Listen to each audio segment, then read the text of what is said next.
Yeah, but it's no big deal. No big deal. No, you can do it.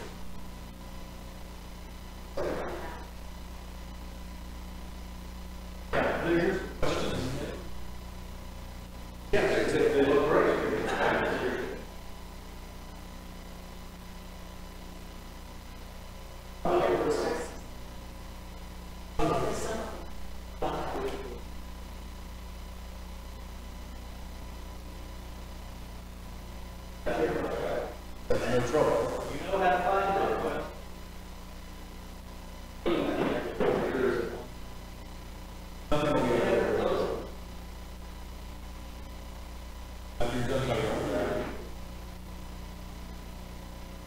It goes forward.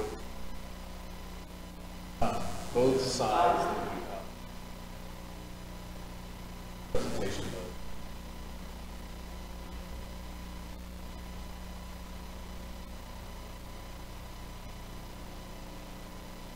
Both up. Visible, actually.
Wait a couple of minutes.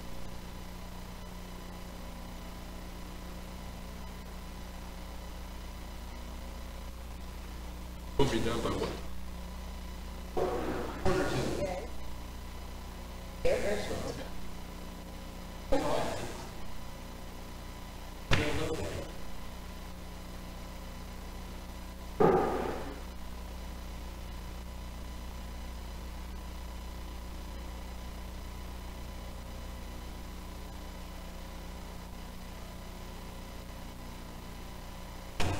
We will launch.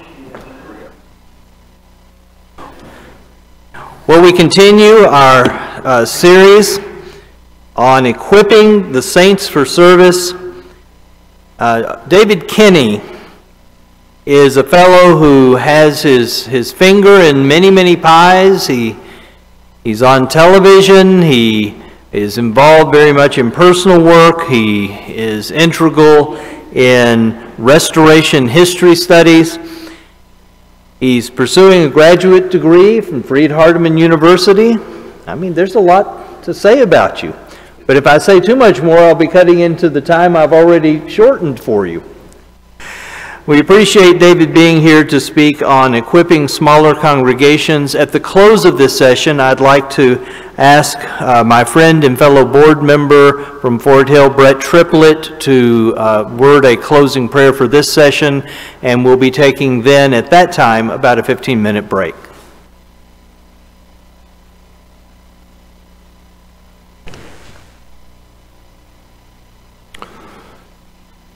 It's good to be with you. Ohio winter lectureship, and we have snow in Ohio. Everything is perfect. You probably wish it was warmer, but glad to be with you. Appreciate Greg's invitation. Greg is a big encouragement to me, and I appreciate the congregation for their efforts here. I was talking to Greg, and I can't remember when this was exactly, but I asked him, why don't you have more church growth stuff? And we have that all the time. I'm like, I know, but I would like for you to talk about church growth. Usually, when I see materials beyond just the Gospel Advocate, when I read an article about church growth, it's about a congregation that's about 200 in size. And I ask, well, what about when you're 20 in size? That's a little different animal. And he thought about that for a little bit, and then he called me back a little later and he said, guess what your topic is for the Ohio Winter Lectureship? And I was like, no, I don't want to speak on that. I want to hear someone else that knows what they're doing speak on that, because I want to benefit from that kind of a presentation. But he said, well, maybe in your research you'll find something out, and there's your topic. So I'm really thankful to be here to be a part of this lectureship. I want to talk to you just a little bit. He mentioned restoration history, and there's a lot of lessons in restoration history that we need to be reminded of. Some of us may not even know about. There was a little church that was established outside of Bethany, West Virginia, in Pennsylvania, a place called Brush Run. Now, some of you know your restoration history. You may know that place. And you may know the names of Alexander Campbell and Thomas Campbell. Of course, Thomas is Alexander's father. And we're sort of familiar with that, but when we start getting past the preliminary stuff, then the details get a little fuzzy for some of us. But I was looking at some information about Brush Run, and they accomplished some pretty incredible things. One, the first time they had service in their building, they had made the decision to observe the Lord's Supper, and they were going to observe it every first day of the week as they did in the New Testament. It's pretty impressive. You might think, well, we do that all the time, but this was new to them. They were looking at the scriptures, and they recognized that baptism wasn't sprinkling or pouring, it was immersion. So members started asking Thomas Campbell to immerse them. He did that, and through the course of study and time, the interesting thing to me about that is Thomas Campbell hadn't been immersed himself. Neither had Alexander. They started studying, and Alexander decided he was going to be immersed, and he arranged for a preacher to do that. He was a Baptist preacher who immersed. That's what he was looking for. He wasn't looking for a Baptist exactly. He was looking for somebody that immersed. And he found Matthias Luce. And Matthias Luce asked him, now who's going to be there? And he said, well, it'll be me and my Presbyterian wife, that's how he referred to her. My parents will be there, maybe a few others, that'll be about it. But I'm the one that's doing this. I want to be immersed. And Matthias Luce agreed to do that, even though he said that he would be at risk of disciplinary action from the Baptist church for doing it. He said, you have to come before our group and tell your experience, and then they'll vote whether or not I can baptize you or not. Now, Alexander Campbell said, look, I'm not going to substitute one bad practice for another. I just want to be immersed for remission of my sins as it was done in Acts chapter 2. That's all I'm looking for. And Matthias Luce thought about it, and he said, you know what, I think you're right. Matter of fact, I think you're so right about that. I'm going to go ahead and do it, even though I may get in trouble with the people that I know. So he did that. The day came, they met in some little place out in Pennsylvania on Buffalo Creek. It wasn't just Alexander Campbell, it was Alexander, his wife Margaret. He had argued with his father about it. They debated it back and forth a little bit, and they got to the point that Thomas said, I'm not going to say anything more about it. You do what you want to do. Thomas, his wife Jane, they were baptized that day. So was Alexander Campbell's sister, Dorothea, and some other people were baptized that day. It was a 9-hour ceremony, if I remember right. 9 hours. Funny story about that. A guy had to leave and go and enlist in the Pennsylvania militia. He went and did that and came back, and they were still meeting. So, pretty long time. But you know, when that church began, this is the thing that I want you to think about. When that church began, they had, how many members would you think? Try 30. 30 members. That church existed for 15 years, 1811 to 1826, and when the last recorded number that I have for them, 35 members. They eventually dwindled down to the point, and there's different factors, doesn't really matter exactly why, but I want you to think about, you know, they eventually went out of existence as a congregation. 35 members. Now, Alexander Campbell is a large figure to us, right? We think about how he had these debates and they had to turn people away. He spoke to hundreds of people at a time. His books are in print. You can still read them. And you think about, wow, it would be just great to hear him. It would be pretty great to do that, I'm sure. But I wonder how many times Alexander Campbell preached to a handful of people rather than hundreds of people. It's sort of interesting when we think about it. You know, sometimes we compare ourselves with one another, and maybe that's not exactly the way to do it. The Apostle Paul warned in 2 Corinthians 10, verse 12, for we dare not classify ourselves or compare ourselves with those who commend themselves, but they, measuring themselves by themselves and comparing themselves among themselves, are not wise. Maybe we need to take another look at the idea of equipping saints for service and equipping the smaller churches. We're definitely small, right? I grabbed some data. Some people helped me with this. Let me see if I can get it to work right. Up, and... Oh, it is there. I'm sorry. There we go. Number of churches in Ohio. Now, if you take a look, that blue, that real tall one there, that's congregations with members less than 50. The red is members less, or 100 or less. And then you have the green there, that's 150. This is in Ohio as of this year's Church of Christ directory published by 21st Century Christian. Now, when you think about that, you have to ask yourself, are we that large in the state of Ohio? Ohio winter lectureship, right? Here's another one. There's a percentage. There's our size by congregations in the state of Ohio. The blue, that sort of salmon color, and that green color, that's the 150 and below. The blue is 50 and less. So when you're reading church growth materials, and I'm not critical of those,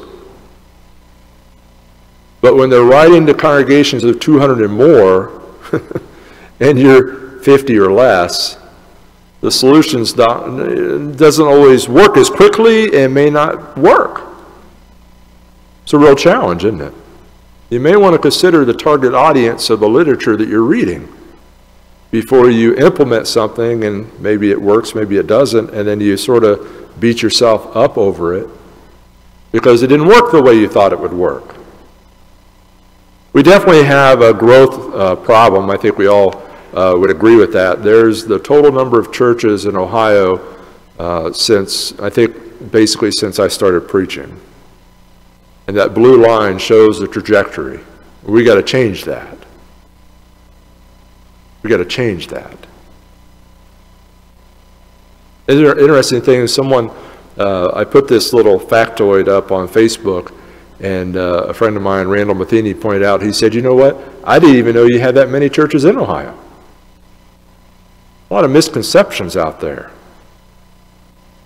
Now, when we talk about how to equip smaller churches, I mean, you know about social media, or you have opportunities to learn about it. You know about Jewel Miller's material. You know about House to House.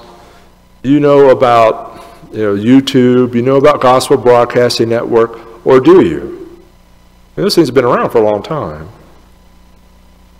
You know about gospel meetings, VBS, seminars, lectureships. You know about books. You know about all those kinds of things.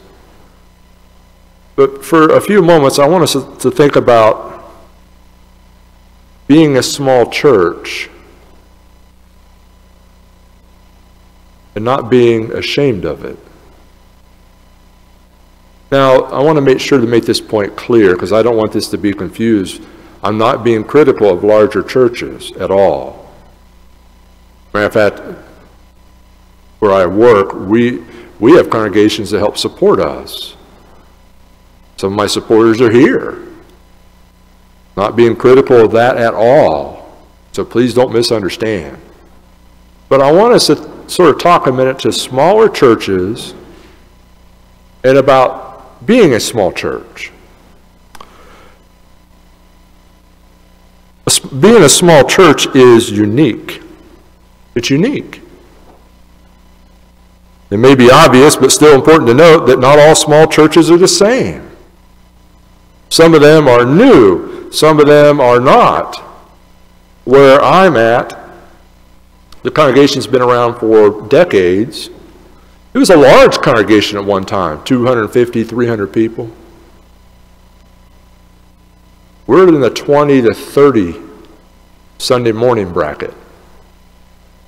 We have members that are there that were there when the church started.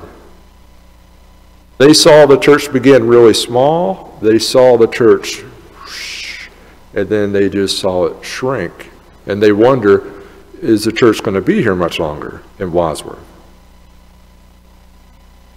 Matter of fact, some people think it would be a good idea for the church where I preach to merge with another smaller church in our area.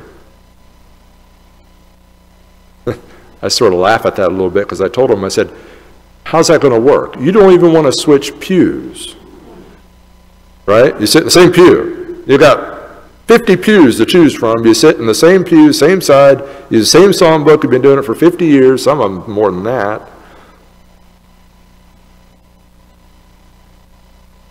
I'm like, what's wrong with being a small church right here? Well, if we combined our efforts, we could do more. But do we really do that? What do we lose? I always ask them, I like to put it this way to them, to these kinds of conversations, not where I preach, but I have done that too. Well, if you want to close our building and go where they're at, then I'll support you even if I have to go somewhere else.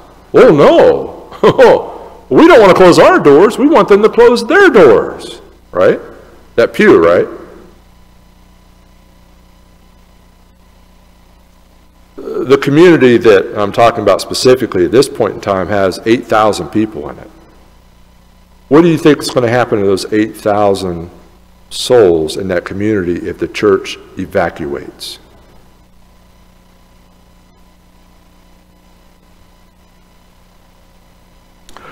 Small churches are unique. And we need to realize that things are changing. And you might say, well, no kidding, David, we know that. But sometimes we don't realize it. In the town where I preach, and I've been there since 2010, in that time frame, Wadsworth has grown 22.5% in population. Now, you talk to people that have been there their whole lives, and they think that Wadsworth is the same town that it was back in 1950, 40, 60, 70. And I tell them, I say, look, we have new people coming in all the time. Are we reaching them? Are we talking to them? All these situations are different. Small churches are unique. Number one, number two, a small church is still a church. A church is not inferior or superior based on numbers. We need to remind ourselves maybe that the church was small enough in places that it actually met in members' homes. Look at that in Romans 16:5, Colossians 4:15, Philemon 1:2. Some people think that the key to church growth is to sell your building and meet in people's homes. And some people really want to do that. And if they want to do that, they're perfect liberty to do it. But I've already been down that road. You know what happened? We decided we were going to establish a church. We met in people's homes, and I wrote down everybody that came. I thought, oh, perfect. We have 66 people, just like the number of the books of the Bible. And then a couple other people came in late. That sort of threw that off. And I was like, okay, well, we have more than the books of the Bible. There we go. But you know what happened? We couldn't all fit in there real well. We were like 4 different rooms. So we thought, oh, you know what? We're going to need another place. So somebody had a house they were wanting to rent, but it was empty. So we met there, and I can remember sitting on the stairs. And people were here and there, and I thought, we need to find something a little more better than this. We're having a lot of difficulty with this facility. So they actually had access to a bank, not the money, but the conference room. And I was a teenager at this time, and I thought this was great because we got to sit outside in the air. It was great until it got cold. It's southern Illinois, freezing rain. It's still cold. Well, that wasn't working too well. Well, you know what we ended up doing? We ended up getting a building. But through all that period of time, the church grew when it started. The church grew. It really didn't grow in the house. It didn't grow in the other house. It didn't really grow in the bank. But the church grew, but it wasn't dependent on the facility. But that might be, that's just my experience. It might be something different. But we need to recognize the church is not a building. But we also need to remember, and this is not a passage I would use to try to say it's okay to skip worship and go play on the golf course, although you may hear something like this. In Matthew 18:20, for where 2 or 3 are gathered together in my name, I am there in the midst of them. Some people say, hey, I can go out and I can be on the golf course. A small church is still a church. And there are a lot of advantages to being a small church. I met my wife at Free Hardeman, college then, university by the time we left. I went to a congregation, it was picture perfect. They had about 1,000 people. The preacher, a real good friend of mine, great preacher, had very good elders. The song leader was a professional song leader, teaches music today. The music was, the singing was great to me. Of course, I'm not the standard on that, but I worshiped with them for just about the whole time I was there. And you know what I found out? They never called on me to lead a prayer. They never called on me to serve the table. They never called on me to do a talk. They definitely never called on me to lead singing. They didn't call on me for anything. They had it all down. They had it. And this is not a criticism, again, of larger congregations. Our son just left for Free Hardman not too long ago, and we wanted to encourage him, try to find a smaller congregation where you could put these skills to work. He meets at a small congregation, probably shouldn't say the name of it, so I won't, but they already have him leading singing, doing talks, waiting at a table. Where do you get those skills from? Well, we got them from that little church in Wadsworth, Ohio, where I preach.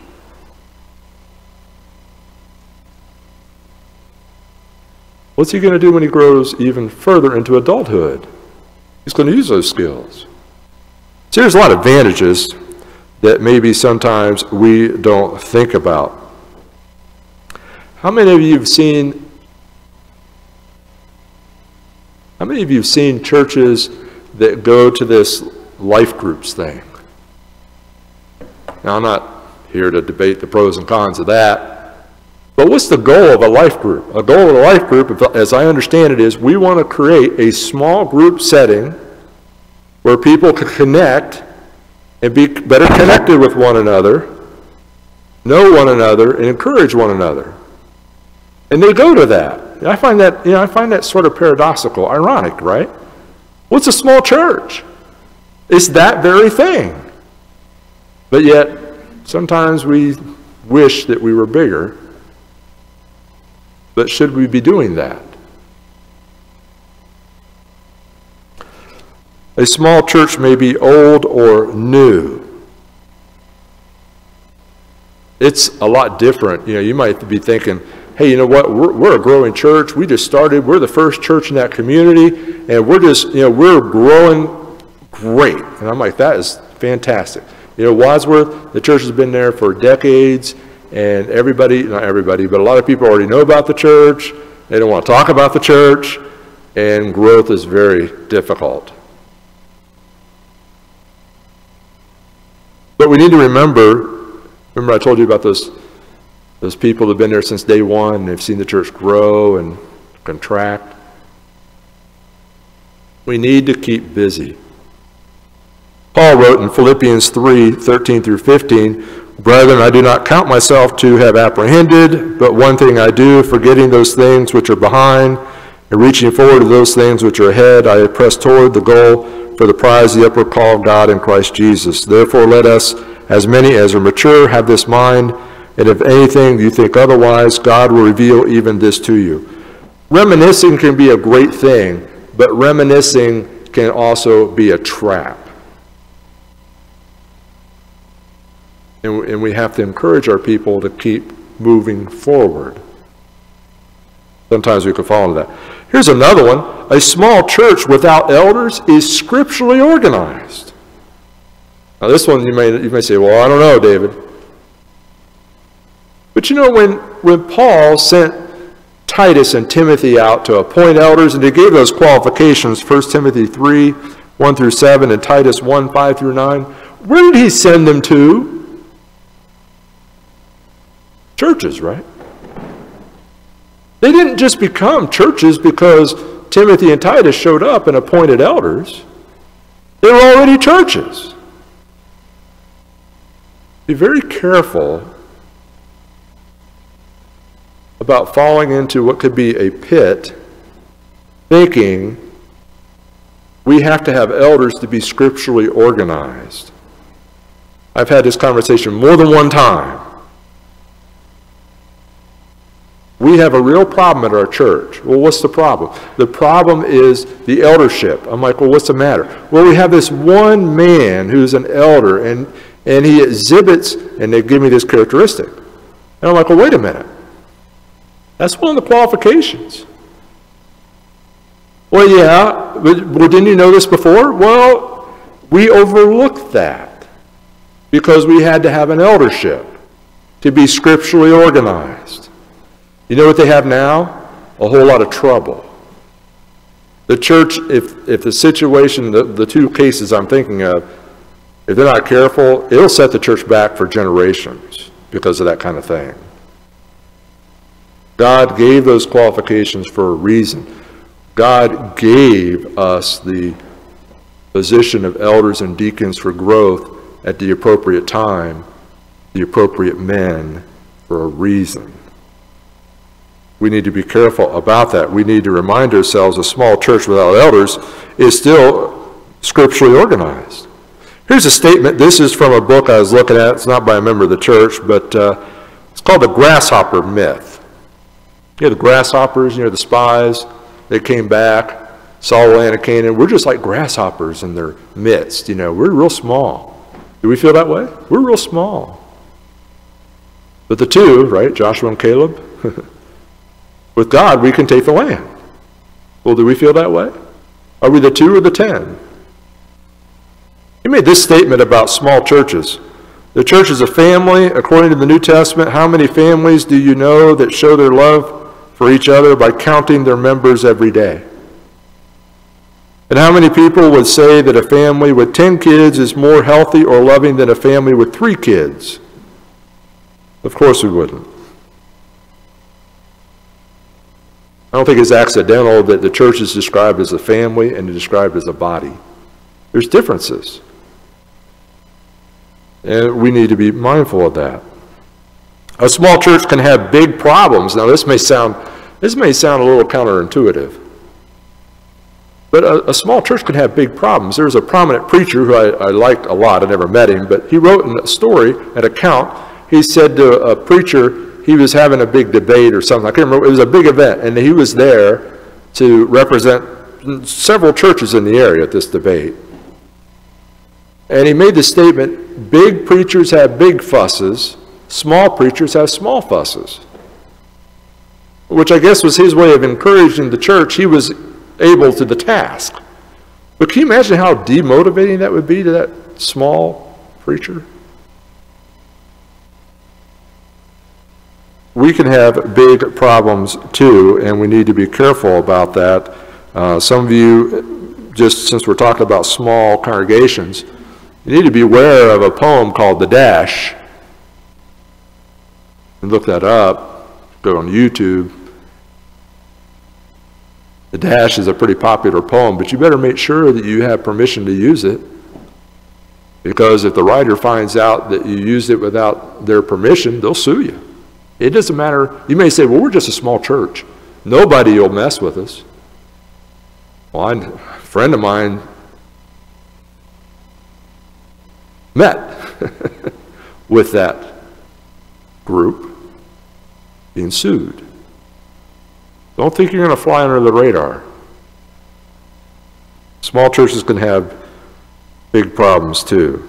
A small church can do great things. You ever think about the Macedonia call? That man appeared and he told him, come over and help us, right? We think about that. That's Acts 16, 6 through 10. And do you ever notice that when Paul shows up there, I believe it's the first recorded person that he meets is a woman. Lydia, right? I find that interesting. It's a man in the vision, but it's a woman when he shows up. I wonder, I don't have any way of compiling this data at all, but I wonder how many of our churches would be closed today if it weren't for godly women. I know of one church that closed. One time they decided they needed a new roof for the building. There's a cemetery there, and they decided they were going to have a homecoming. So they had this homecoming celebration, and some women showed up, 3 women. I don't know them. I can't remember their names. I could find out if I really wanted to, but they had that homecoming celebration. My dad did the service for them and everything and all that, and they decided, you know what, this church, this should be used. This building should be used. So they started attending there. And they got to the point, you know what they had to do? They actually had to hire a minister because they grew to the point. The building had ceased to be used. And 3 women got together and decided that the church needed to meet there. You ever hear that 80-20 rule? 80% of the work is done by 20% of the members. It can't be that way in a small church. If you're doing that, you need to rethink that. You're going to burn some people up doing that. Here's an interesting statement about the 80-20. We talk about those mega churches. Mega churches, by definition, are those over 2,000 people. Here's an interesting statement by somebody that analyzed them. He says, the study cites that 45% of megachurch attendees never volunteer their time at church, 32% give nothing or very little in offering, 40% don't belong to a small group, and 42% admit they have very few close friends at church. Be careful about wishing to be big just to be big.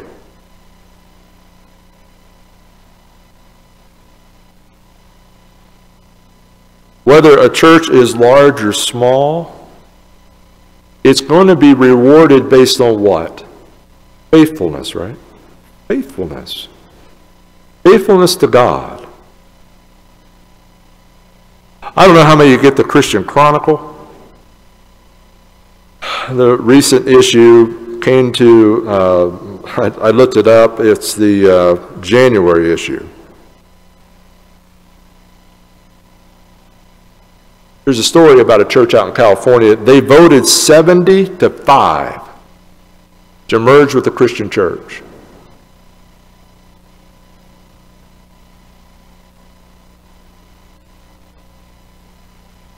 That congregation's elder and preacher made this statement in the paper. You could read it. It's right there. If you want to say, well, I'd like to know where that is, preacher. Well, it's the January issue of the Christian Chronicle.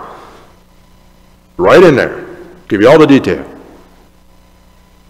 He makes this statement, we do it very well here but visitors just don't want it. What's want it?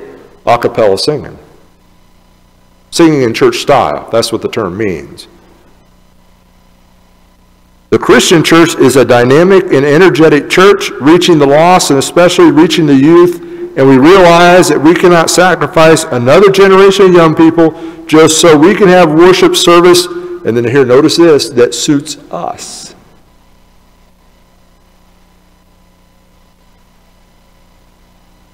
I wonder if they're not growing because they have changed congregational singing from what suited God to what suited them.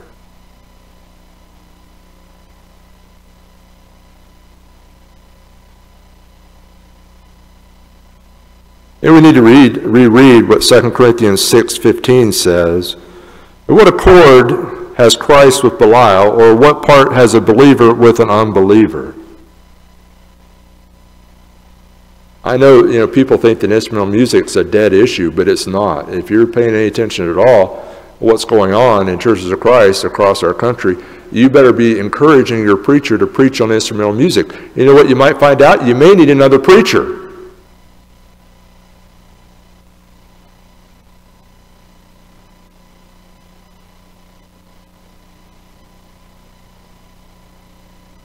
It would be very tragic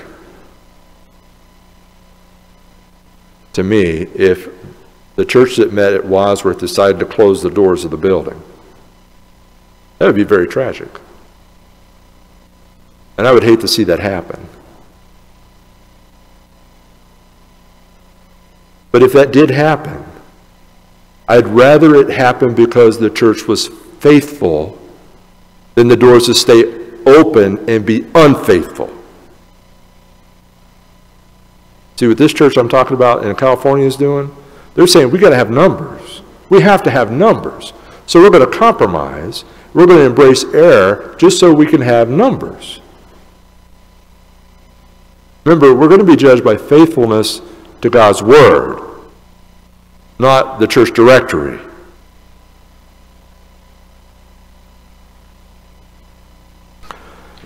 How does one equip smaller churches? Well, one of the things I want you to think about, and really what I wanted to talk about, what we've been talking about is, don't be ashamed to be a small church. Learn contentment. Don't become complacent. Don't just say, hey, we're a small church, we're always going to be a small church, we're not going to do anything. I'm not saying that. But know that small churches are important. They provide a service. They provide opportunities.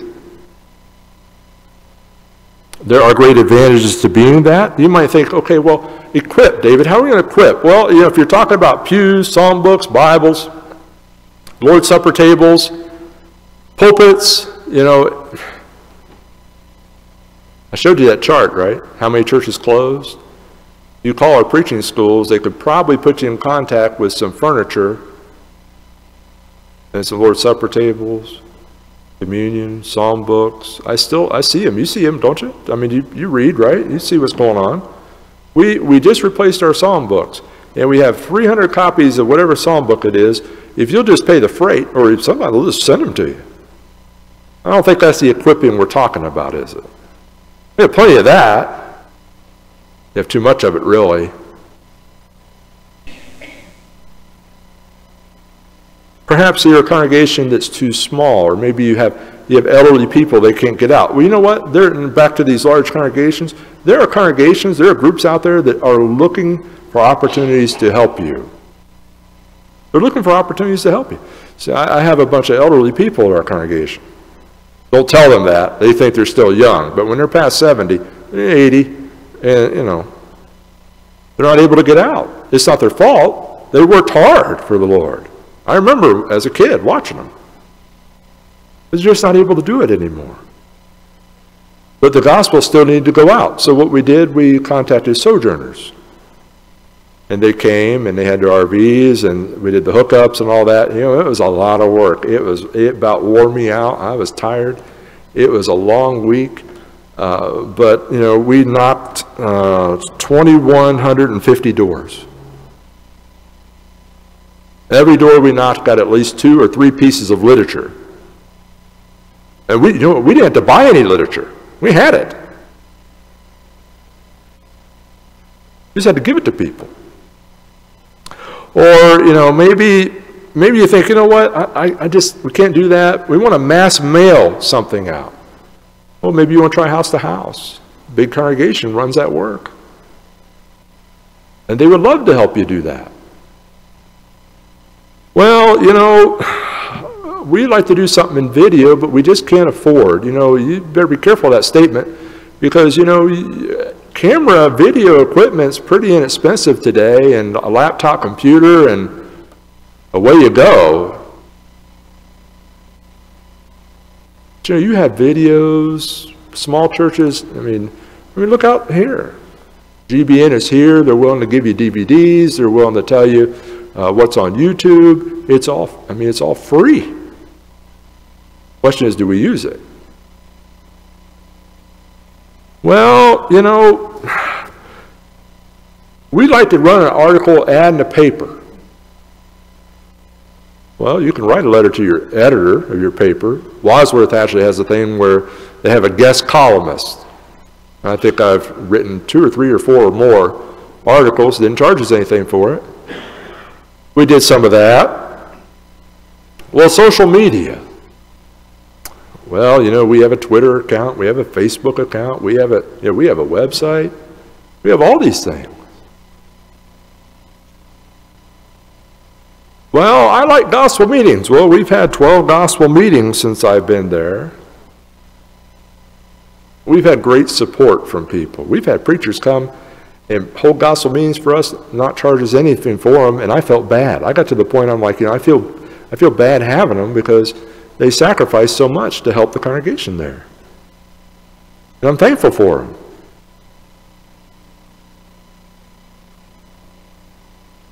I write. I do all this stuff. People say, wow, you must be growing. But you know what? The honest thing is, the congregation is still shrinking. It's sad, some people will look at that and say, you know what? Maybe you're doing something wrong. Maybe you're doing something wrong. Will you tell me what it is? I'd love to know. I'd love to hear for what it is.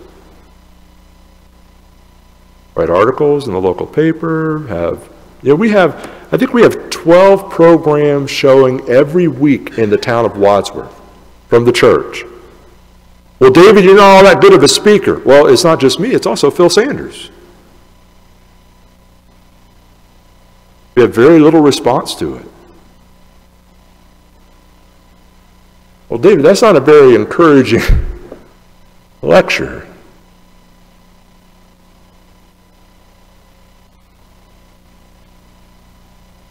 Getting close to 10 years. If I do another 10 years, you know what I'd like to do? I'd like to do every one of those things again and continue to do them. Why? Because the value of one soul. The value of one soul. We've had 3 baptisms since I've been preaching there. What's the value of one soul? We've had 3 added.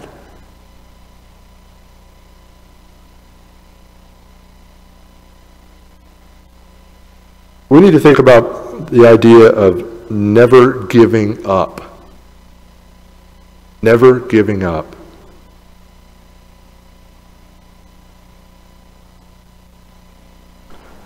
Jack Lewis, he spoke one time at Free Hardman Lectures. He was 95 at the time. I'm not sure what was wrong exactly, but he was in a wheelchair. They had to hoist him up on Lloyd Auditorium. Those of you ever been there, you know that Free Hardman isn't the most handicap accessible. We learned that with our son here recently. They had to carry him up there to get him up there. He was supposed to speak on some other topic, and the lectureship book has what he was supposed to speak about. I watched him, I thought, you know, what are you going to say? I mean, you're going through great difficulty. He said he wasn't in pain, but it was painful to watch. You know what he talked about? Just off the cuff.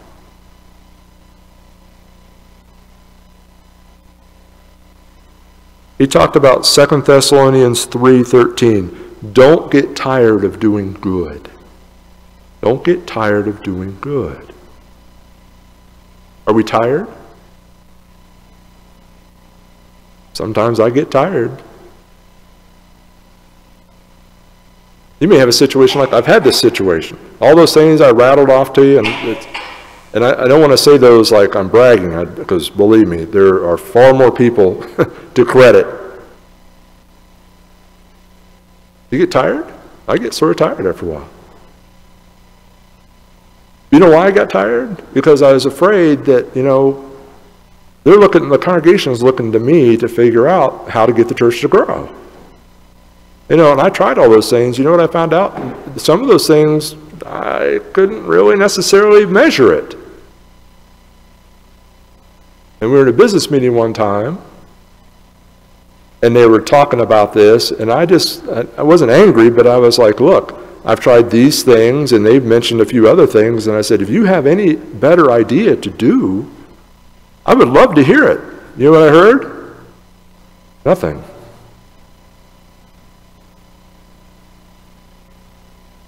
See, it's not just a mystery to me, it was a mystery to them. You know what we decided we ought to do? We should do everything that we can, while we can, for as long as we can. We should remember that our responsibility is to sow the seed, like that parable of the sower, as far and wide. You know, we don't farm that way right now. We're pretty targeted. We scatter it. And, you know, we look at that in Luke 8:11, and then we need to remember that we are to water as God gives opportunity, right? That's 1 Corinthians 3:6. And we need to remember that God's the one that will give the increase. We need to trust that system. Well, what's our part of the system? To be faithful, to sow the seed, and water as we have opportunity. That's what we need to do. Probably one of the things that we need to do more of, that we usually only mention as an afterthought, or after everything we thought of, probably the first thing we should have been doing, always been doing, and never stopped doing, is prayer. Prayer. Pray. Remember, God is with us in this endeavor. Don't get tired of doing good. If you're a small church, be the best small church you can be. Trust that being faithful and sowing the seed and watering as you have opportunity, the Lord will reward you for faithfulness. He may not reward you with a large church. He may reward you with the crown of life. He will reward you with the crown of life if you're faithful. What is more important than that? What's more important than that? Thank you for your attention on this important topic.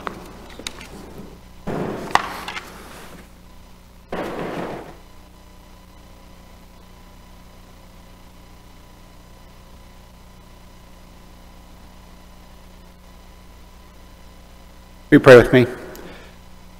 Dear Heavenly Father, we're so thankful for the opportunity we have to come together and to learn more from your word. We're thankful for David and the lesson that he brought us today, and we ask a special blessing on those smaller congregations throughout the Brotherhood. We ask that you encourage them and strengthen them and help them to focus on growing closer to you rather than growing in numbers. Lord, we're especially thankful for the church here at Fishing Ear and Kinney and the larger congregations that use their resources to put on programs like this to spread your word. We ask a special blessing on us as your children, whether we come from large congregations or small congregations, but help us to continue to show your love and to spread your word. And most of all, Lord, we just want to thank you for your Son who died on the cross for our sins. And it's in his name that we pray. Amen.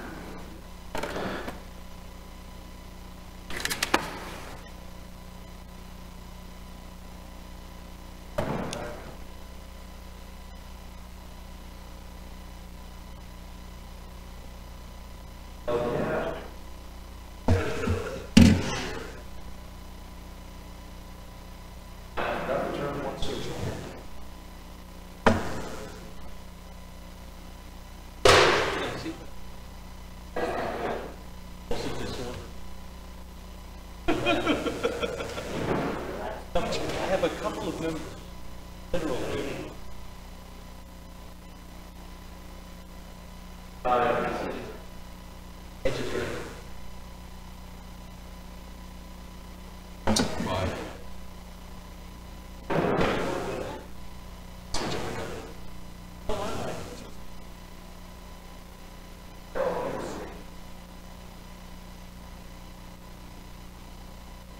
Might have come through there. Either that or on our YouTube channel. On our YouTube channel, there would be